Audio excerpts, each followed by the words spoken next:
The following talk is offered freely to ensure that no one is ever denied access to these practices and to these teachings. If you feel inspired to make a donation to support this offering, you can go to my website at jonathanfoust.com. While you're there, you can also sign up for a monthly newsletter designed to support you in your practice. Thank you, and enjoy.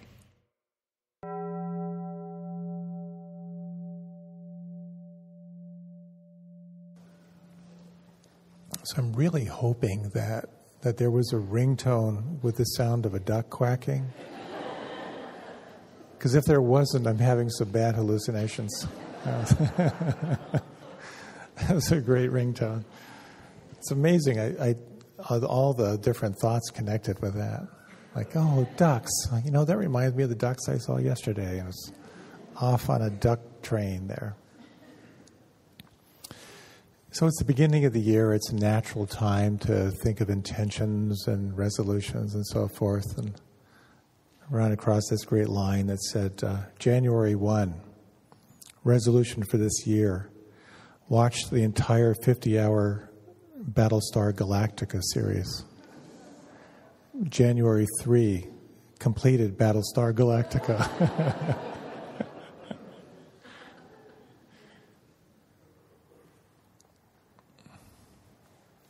When I was 15 or 16, I took a course in art and architecture, which I thought mostly would be easy.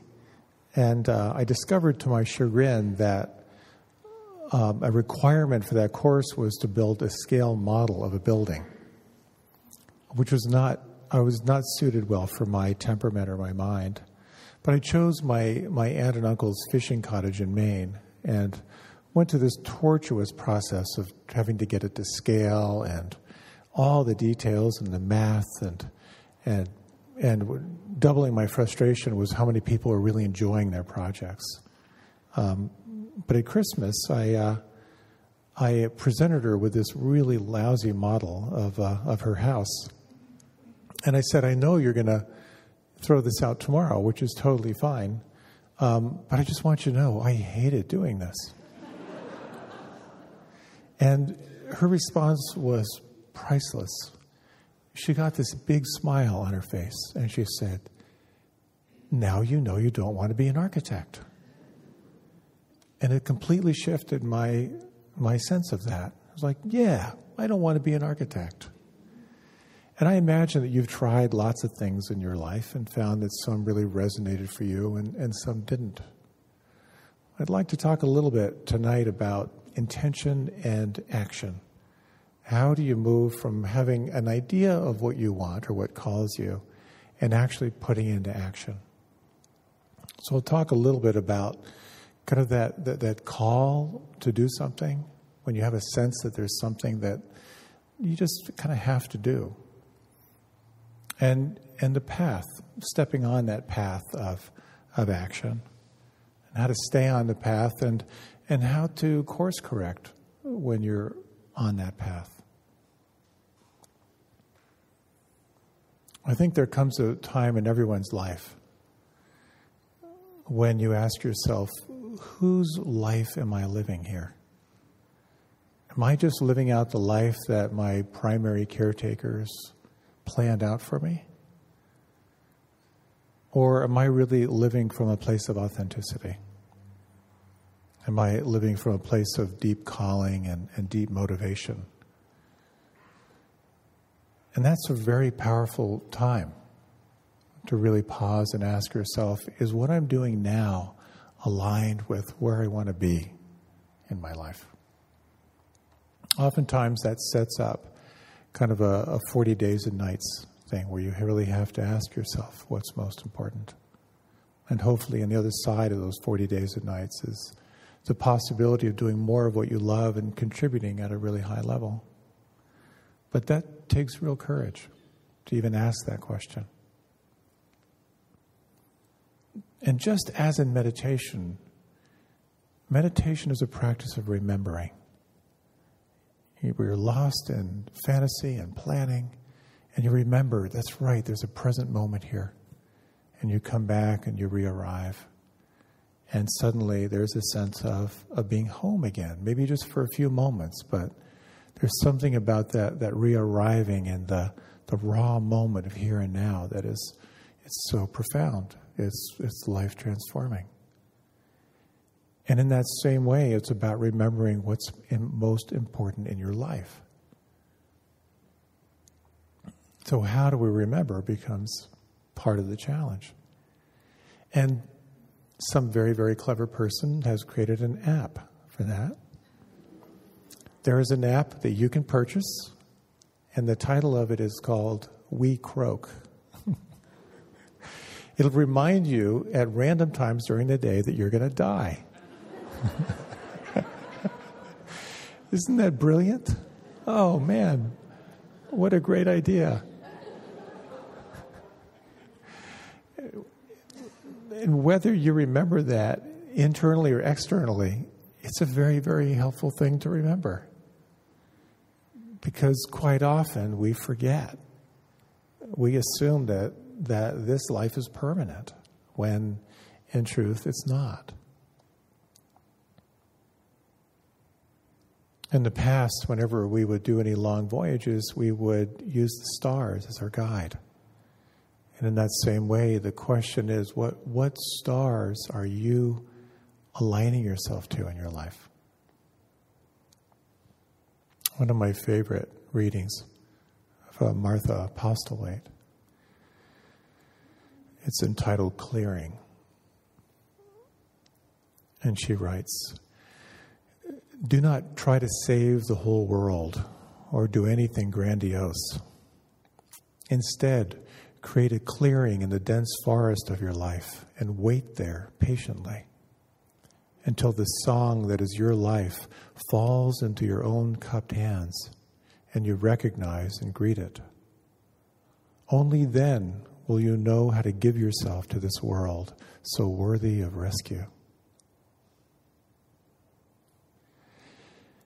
That is your work. The courage to pause and really ask and wait. And while your life may feel fully aligned with purpose, still pausing is so important.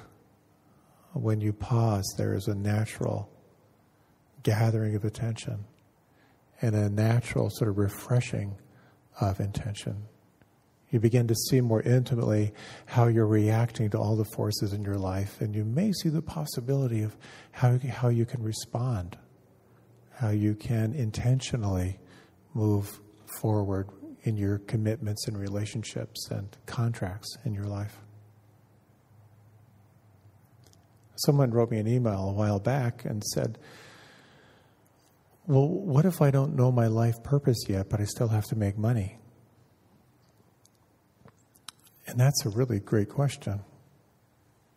And I think the wise response is to keep experimenting. The Buddha said, finding your dharma is your dharma. Finding your path is your path.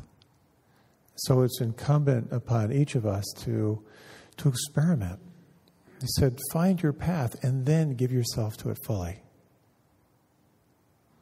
I've talked often of different traditions and sort of their directions in spiritual practice. And some traditions say, if you want water, dig one well. Don't dig 10, dig one deep. Other traditions say, it's your responsibility to explore all the different practices that are out there. Find what resonates for you. When you look through the lens of yoga philosophy, they're very clear that there are some of us that are naturally devotional. So bhakti yoga, the path of devotion, is a direct path. Some of us are more inclined through acts of service, of kind of losing ourselves and being support to others. And the path of karma yoga is a direct path. For some of us, it's around the discipline and purification of the body and applying that, and that practice of hatha yoga can be very powerful. Others of us have very, very strong minds, so really exploring the nature of the mind, to go beyond the mind, can be very powerful, that path of jnana yoga. So it's very important to really sense, what is it that brings you alive? It's not just one path.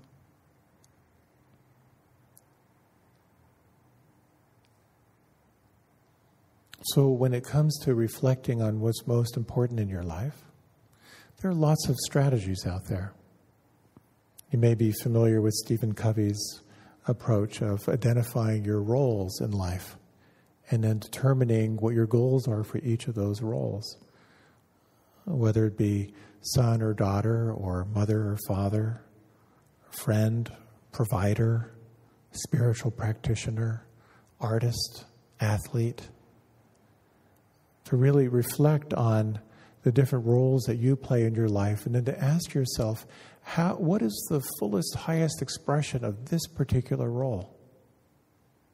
It can be quite a powerful inquiry that may give you some interesting insights. To sense on the long-term goal for each, the short-term goals for each of those roles can be very helpful. Short-term goals are maybe a little bit easier. Long-term goals can be more challenging. But again, how do you most remember? A few years ago, I had to give a talk here at this class, and I couldn't think of anything to say.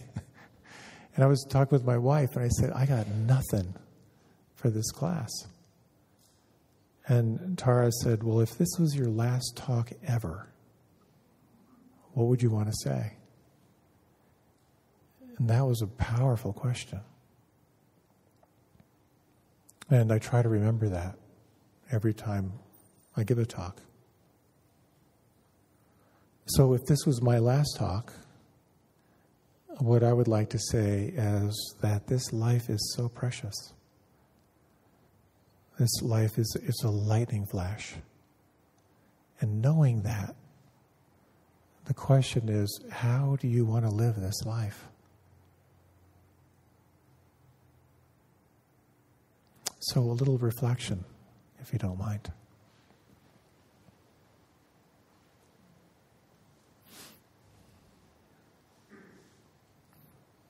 I'll offer a series of questions, and in your own way, just notice what inner response arises for you. If you had just 1 year remaining in your life, what would be most important? What would you do?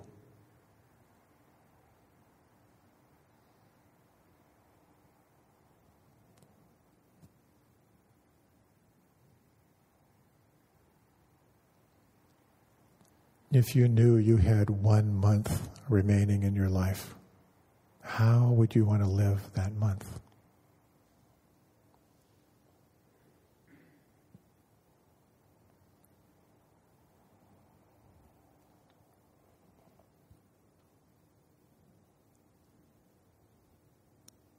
If you had 1 week remaining in your life, how would you live that week?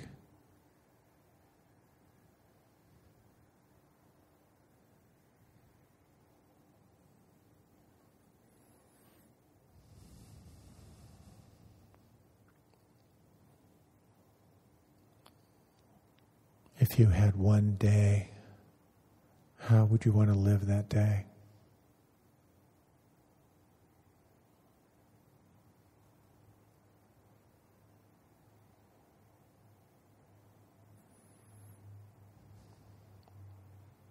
If you had 1 hour, how would you want to live that hour?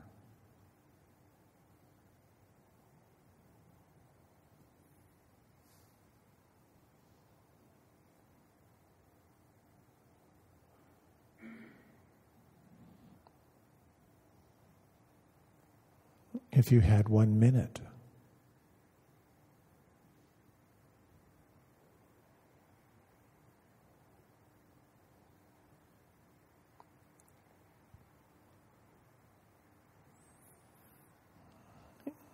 if you had 1 breath,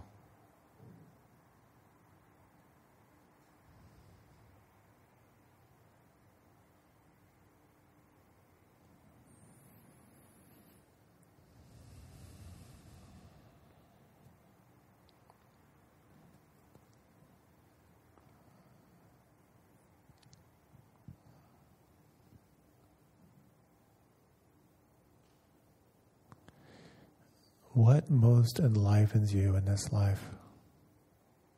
And what lights you up? Knowing that your days are limited, how would you like to live your life?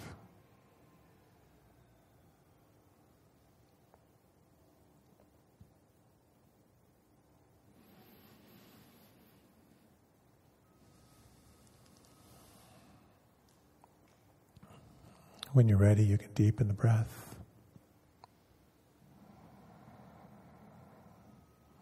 And if you'd like, you can open your eyes. You can feel free to remain with your eyes closed if you prefer.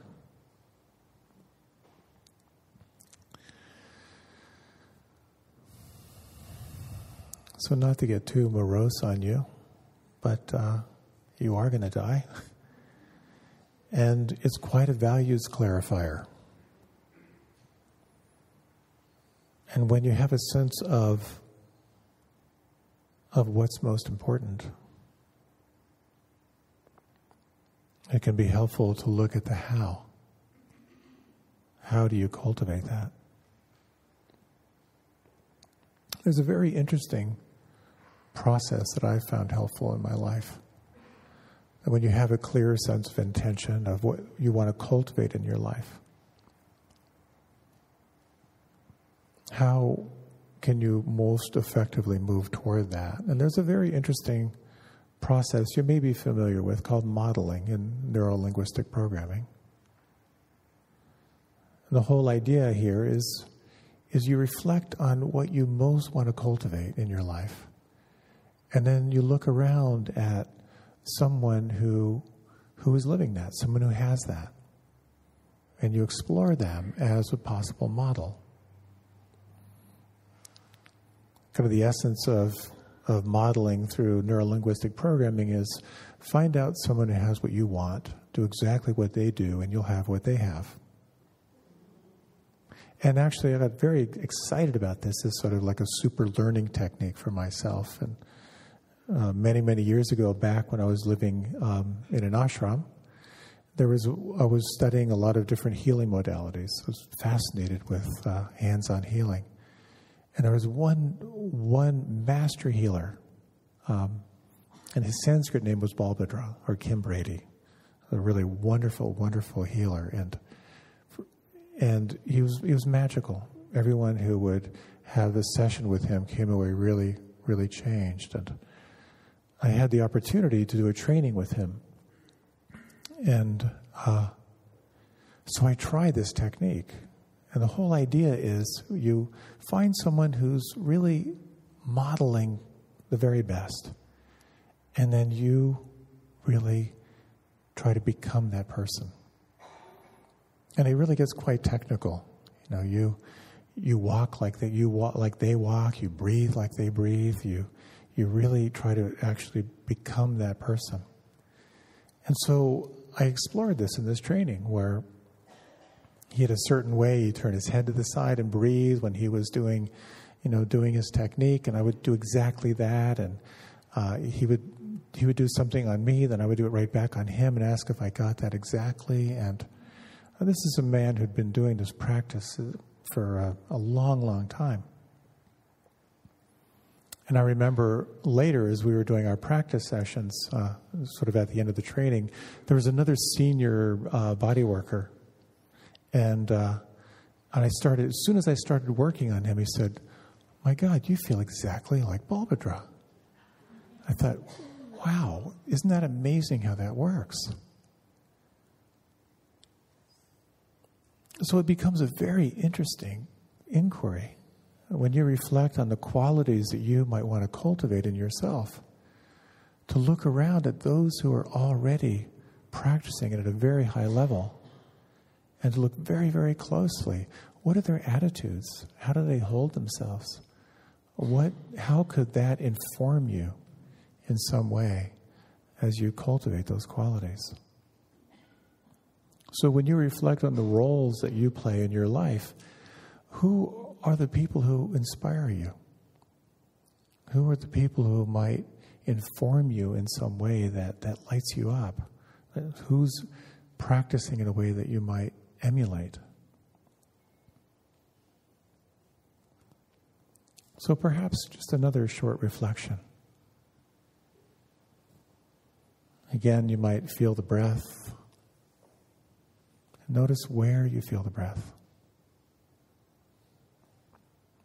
And as you reflect on the roles that you play in your life, it might be a parent or son or daughter or partner, income earner or spiritual practitioner, investor or artist.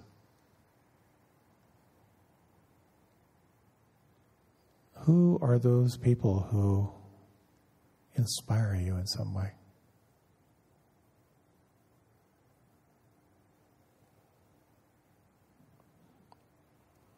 Who is already doing or acting in a way that you would like to emulate?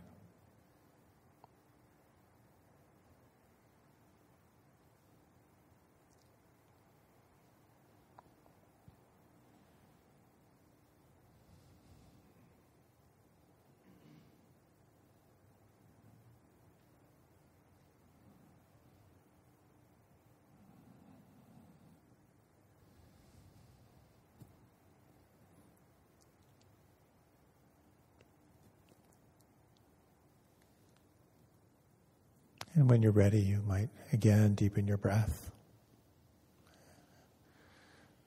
And you can let your eyes open.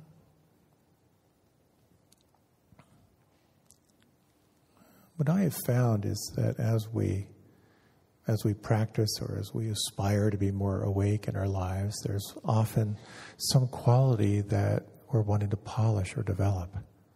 And that can be a helpful practice. When I first started teaching through this lens of sort of Buddhist psychology, and giving talks, you may have heard the, WWJD, what would Jesus do? I was practicing WWGFS, which is what would Gil Fronsdal say.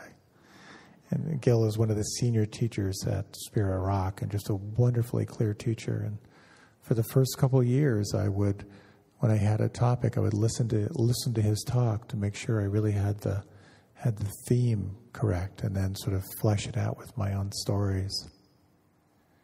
And I notice when there's some quality I want to develop, if I look at someone who is really shining, it's always something for me to learn.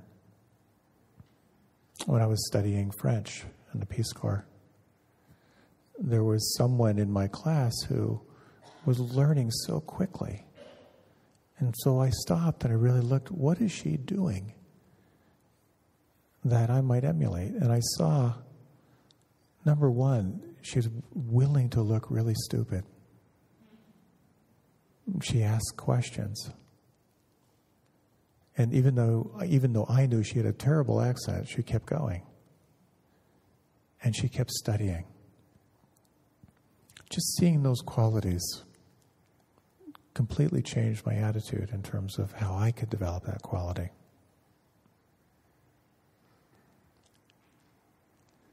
So when it comes to spiritual practice, when it comes to the practices that help to cultivate awareness and polish the heart and develop compassion, it's interesting to look toward the best practices. What are the practices? What's the roadmap that is the most efficient and effective way to cultivate these qualities of an awakened being, if you will?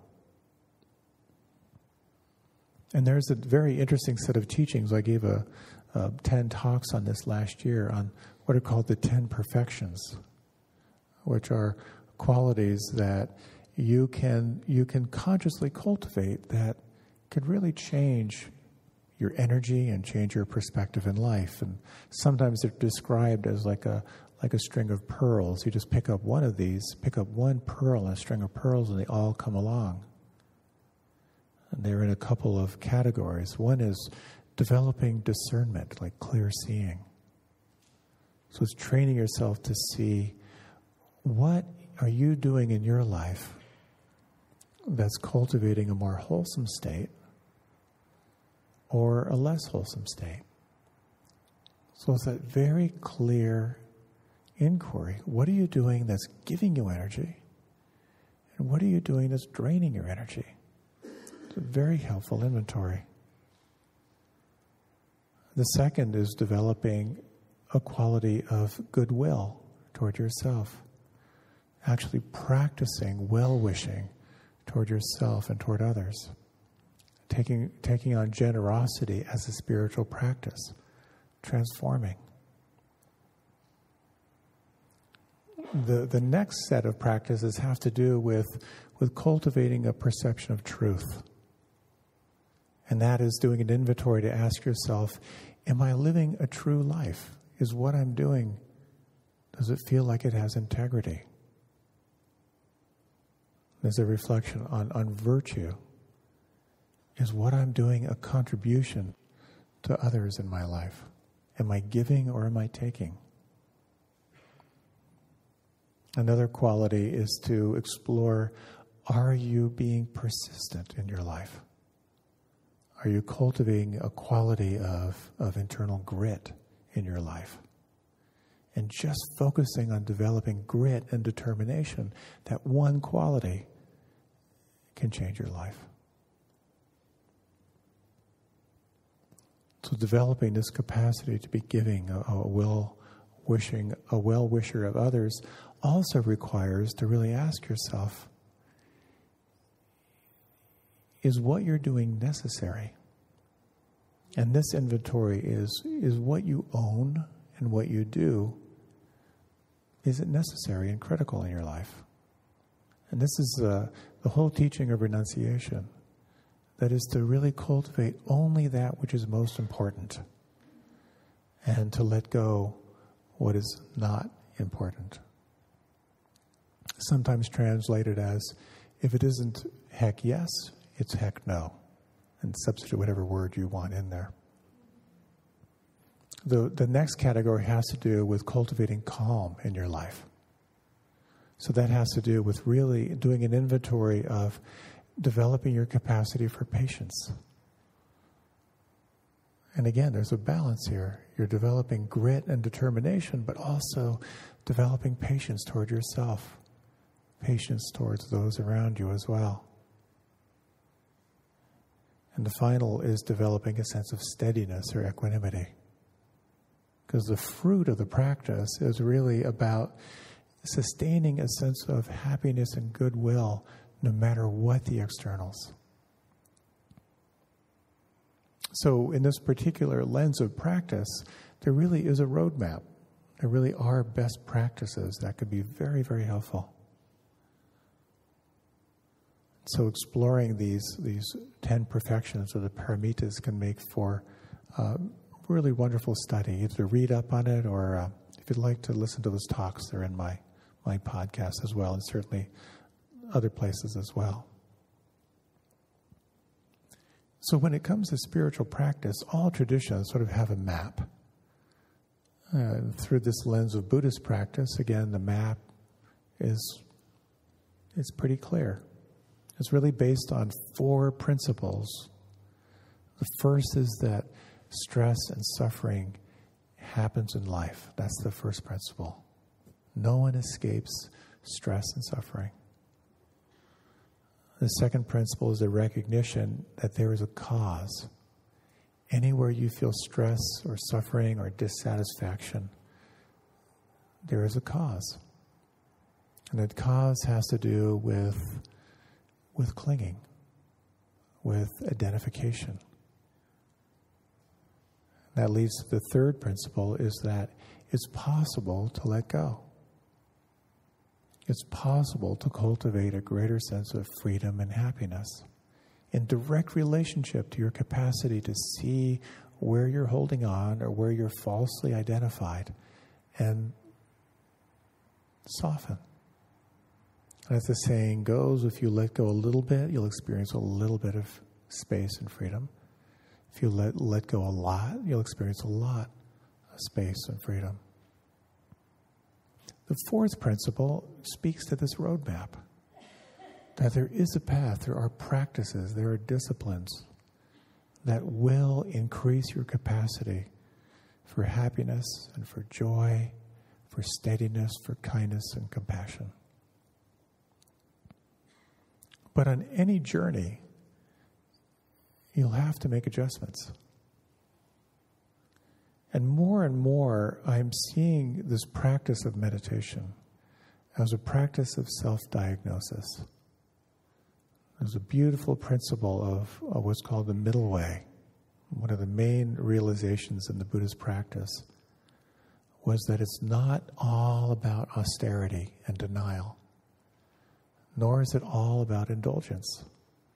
But there is a middle way, not too tight and not too loose. So in your meditation practice and in your life, there's a practice of self-diagnosis.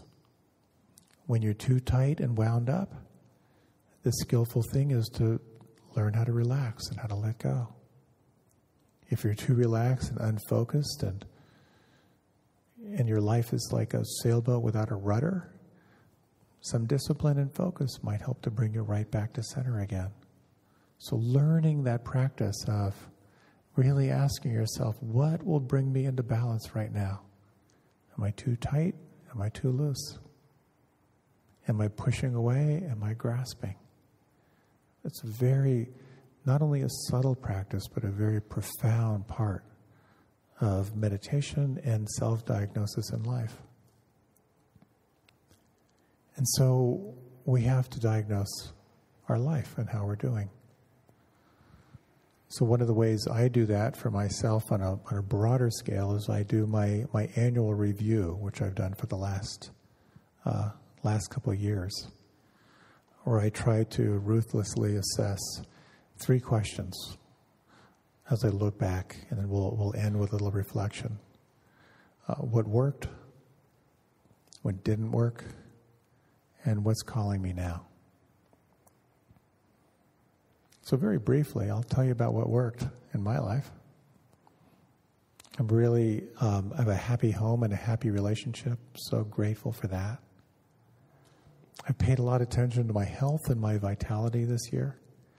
And I'm really happy to say my migraines have dropped dramatically for the first time in my life. Improving sleep and feeling really, really good. My teaching and speaking has been really wonderful. One of the highlights is to be with you. My photography and video has been a real passion of mine, and I've been doing a lot in the last year, and I've developed a lot more skill and had a lot of fun. And what I'm offering to the world has been really well received through the podcast and YouTube, and it's just been kind of fun to see all that happening. And I have a sense of really what's calling me, which is a really big thing. And then when I look at what didn't work in this last year, I've always been horrible with marketing. So I wasn't very happy with my website. I was never really clear what I should do. I'm back in the ashram where I lived for a couple of decades. The teacher would always say, when the tree is flowering, the bees will come. Which is basically saying, don't worry about marketing, just do what you like and life will happen. So that always kind of stymied me when it came to any kind of self-promotion. So I've always been really shy about that. I'm very aware that I'm not very good at managing my time. I get distracted by shiny objects. There's just so many things I enjoy, and I realize I get a little fractured. And I'd always said I would do a photography exhibit like 2 years ago, and I haven't done it yet. And all for good reasons, but I'm getting more training in that. So it's really helpful to go through that process of, okay, where did I fall short? Where's the course correction? And so what's calling me now in my life? I really feel the overall goal in my life, the uber goal in my life, is cultivating equanimity. And equanimity being that deep steadiness. Is it possible to be happy, truly happy, no matter what the externals. That's how I kind of articulate that for me right now. I've noticed in my life, the more simple my life is, the happier I am. So I'm on a continuing self-simplifying kick, which includes stuff as well as how I spend my time. I have a new website. A big shout out to Jack, if you're listening out there. Thank you so much. He helped me to redesign a website, actually getting me inspired to do a little more communicating about what I do. And I've gotten really clear. I'd really like to write a book this year. That's kind of the big project. And so a lot of restructuring of my life so I can do that. And with the photography and video, I'm now working with printing and taking some steps in that direction. So that's been a really helpful assessment for me. And perhaps a short reflection, if you like. You can close your eyes. This will be just a few minutes.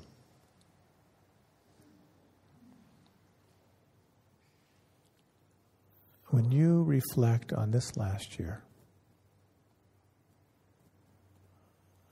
what worked?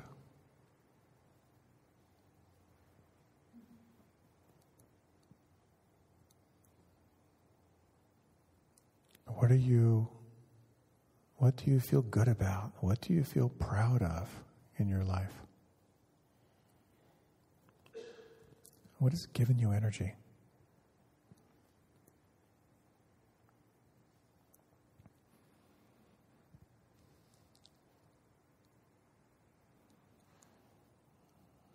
And when you reflect back on this last year, what didn't work? What fell short of your plans? Or what is draining you in some way? What is worrying you?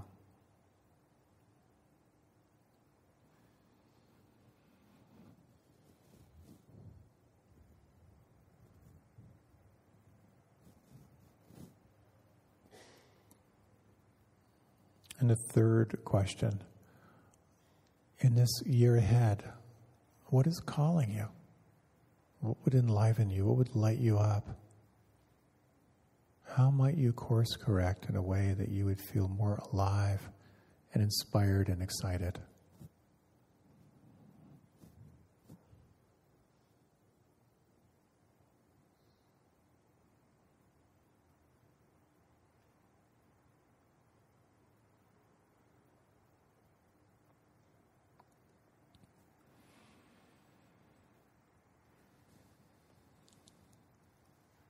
And when you're ready again, you can deepen the breath.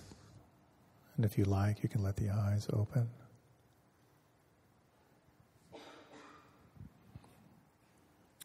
A friend always asks me, what do you want? And what are you willing to give up to get it? And I think this is where kind of the grit comes in. How do you need to reorganize your life to cultivate that which is most calling you?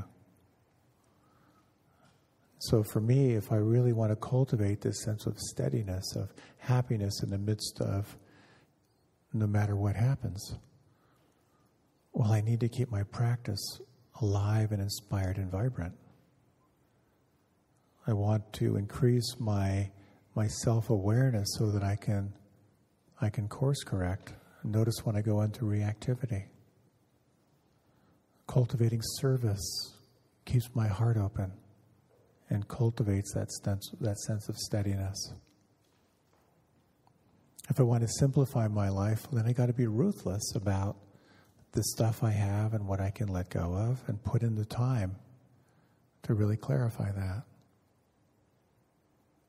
If I want to improve as a speaker and teacher, I have to cultivate feedback. I have to study and stay focused on that. If I want to write a book, I need to write every day. I need to cut back So I'm cutting back on a lot of teaching in order to create space for that. Again, there's a little anxiety around the finances, but this was part of the sacrifice. So another question to ask yourself is, what are you willing to give up to cultivate that which is calling you?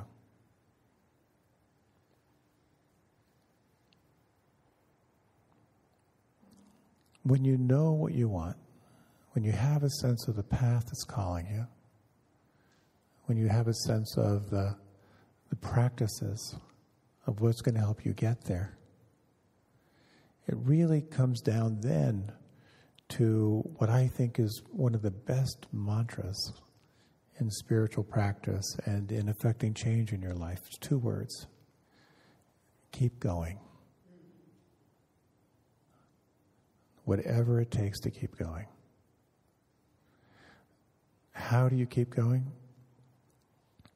In the ashram, we would always say, company is stronger than willpower. One of the most effective things you can do is to align yourself with other people who are also inspired, to find allies that are going to help you to keep that fire alive. That's part of the cost, but also part of the fruit of the practice of letting go of everything that's between you and that which is really calling you forward. I think it's about ultimately this call that you have to be fully alive. This great little poem very short, from Gregory Orr. He says, to be alive, not just the carcass, but the spark. That's crudely put. But if we're not supposed to dance, then why all this music?